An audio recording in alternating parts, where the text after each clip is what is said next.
So I kind of just want to have a short, cozy chat about my birthday, which was yesterday. I turned 27 and it is strange to feel like I'm entering into my late 20s, but also I'm kind of taking it as the perfect opportunity to step into my rebrand era, my new energy, almost like shifting into a new timeline, if that makes sense. For the past few years, but particularly the past year, I've really been on a journey to figuring out who I am and what I want life to look like for myself. And a big part of it always comes back to YouTube and social media in some way and documenting my life and sharing my thoughts. I love the idea of having like a community of people that agree or align with what you care about. And it's something that I feel a little bit like I'm missing in my life because I find that not many people can relate to me, like people that I know in real life. I am very sensitive, soft, emotional, empathetic. Oh, the light keeps changing. Okay. I don't want to say delicate, but dare I say delicate? And I want to stop fighting, I guess, these parts of myself and instead lean into them and create a life that's suited to myself and that works well for me and document the process of doing that, I guess. I'm very sentimental. I love making scrapbooks, I love photo albums, I love journaling.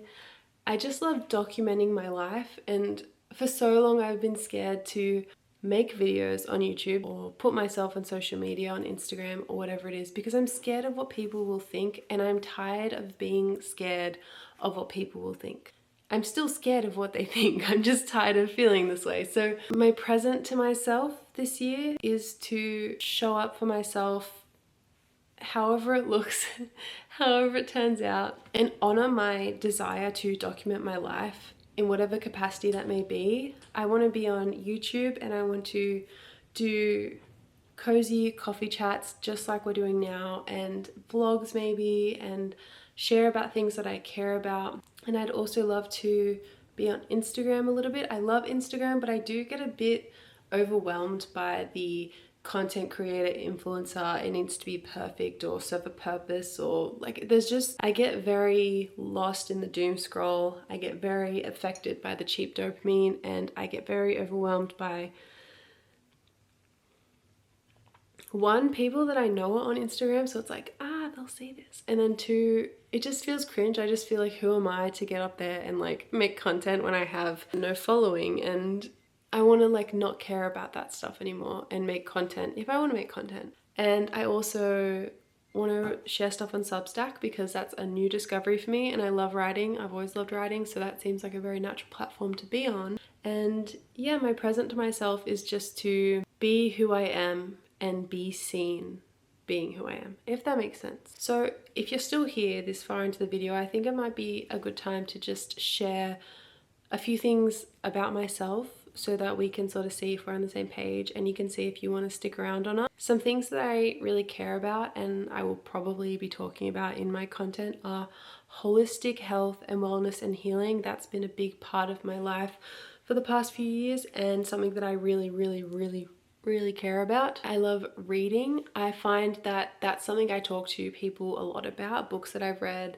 book recommendations. I give a lot of book recommendations because I don't typically read the same stuff that's like on Book Talk, and I typically don't love the stuff that people love on Book Talk. So when I find people that are kind of the same, I like to share, you know, the books I read, and I like to stumble on books that make you think or have a different perspective on the world. So love reading, love books. I also love journaling and meditating and mindset and learning about all that stuff and practicing it and leaning in a little bit into that spiritual stuff. It's very new to me actually, but I'm really vibing, manifesting, even astrology at the moment. Love it.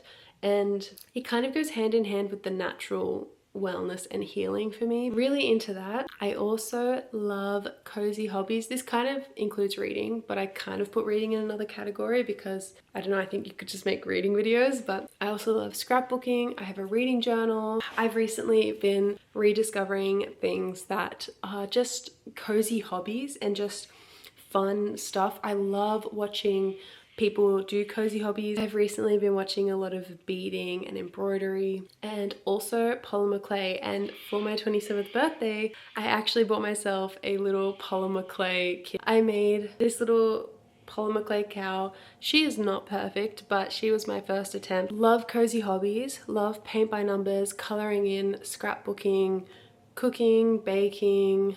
I want to learn to sew and I want to learn to make my own ceramics, and I want to learn to knit and crochet and do embroidery and do beadwork, and I have a lot of interest in all of these crafting type stuff. And one of my dreams is to, when we buy a farmhouse one day, or a, you know, property with a cute little white cottage, hopefully farmish home, I'd love to either have a hobby art craft room or to have like a separate kind of structure that serves that purpose, like whether it's attached to the house or not. I'd love to have a dedicated space for all that stuff. Very cozy and very cute, almost like a cozy hobby room, if you will. So that's kind of the dream, one of the dreams. So I think I'll probably share stuff about cozy hobbies and things like that because it just makes me so happy. I'm also really interested in traveling. I haven't done much of it for a long time because of COVID and then just sort of situational stuff, but I'm hoping that traveling is on the cards soon. And I'm in a relationship, so there'll be a bit of relationship content, I guess, probably, because that makes up a big part of my life. I think maybe the only other thing to mention on top of those things is just routines and habits and lifestyle stuff, because the whole big picture for me is creating a life for myself that suits myself and that I love and that I feel alive and like really happy living every day. I want to wake up every day and really enjoy my life and feel like it really suits me and that I can not fight against who I am and kind of work with myself. So that's the plan. That's the late 20s rebrand, glow up, new era, new timeline shift that we're making. If you made it to the end of this video, that's pretty cool. I'll link socials down below, and if I'm brave, I'll share this to my Instagram stories, but I don't know yet. We'll see how brave I'm feeling. If you are also a cozy, soft, wellness, health-focused, hobby enthusiast girly who loves slow mornings and having an iced matcha and yapping with the girls, if you love all that kind of stuff, we would be friends. And we should be friends, and I would love if you stuck around. I don't really know how to end a video, so I'm just gonna leave it there, and I guess I'll see you in the next one if you're keen to stick around.